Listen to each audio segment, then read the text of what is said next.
નર્મદાના સાગબારામાં જંગલ જમીન ખેડાણનો મુદ્દો 10મા દિવસે હવે વધુ ગરમાયો છે। ગુજરાત બાદ હવે આ વિવાદ મહારાષ્ટ્ર સુધી પહોંચ્યો। ખેડૂતોના સમર્થનમાં આવેલ મહારાષ્ટ્રની અક્કલકુવા બેઠકના ધારાસભ્ય અમથા પાડવીએ ધરણા સ્થળની મુલાકાત લઈ અને આંદોલનને ટેકો જાહેર કર્યો હતો। તેમણે જણાવ્યું હતું કે તેઓ 2002થી જમીન ખેડતા આદિવાસી ભાઈઓ માટે વિધાનસભા સુધી અવાજ ઉઠાવશે। 10 દિવસથી ચાલતા આ અહિંસક ધરણાનો કોઈ ઉકેલ ના આવતા આંદોલન હવે ઉગ્ર બનવાના એંધાણ છે। તો બીજી તરફ સાગબારાના ખેડૂતો સામે હવે ઉમરપાડાના ખેડૂતોએ વિરોધ નોંધાવતા સ્થિતિ વધુ વણસી છે।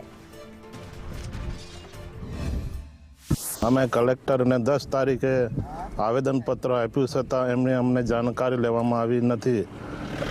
જે કંઈ ઇસ્યુ છે અમારું 2002થી આ જમીન અમે ખેડીએ છીએ અને આજથી 25 વર્ષ પૂરા થવા આવ્યા છે। અમને 2025થી એ લોકોએ રોકે છે। આજ સુધી ઉમરપાડાના જે ખેડૂતો અમારો વિરોધ કરે છે।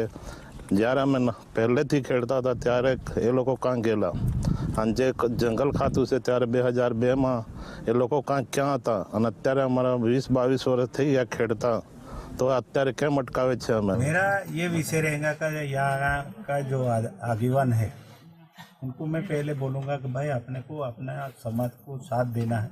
वो ज़मीन का जो विषय है वो यहाँ तालुका वो बांटने का नहीं है। और आदिवासी को न्याय मिलने के लिए यहाँ के आगीवान जो है उनको भी मैं बोलूँगा कि भाई वो ज़मीन उनको मिलने वाला।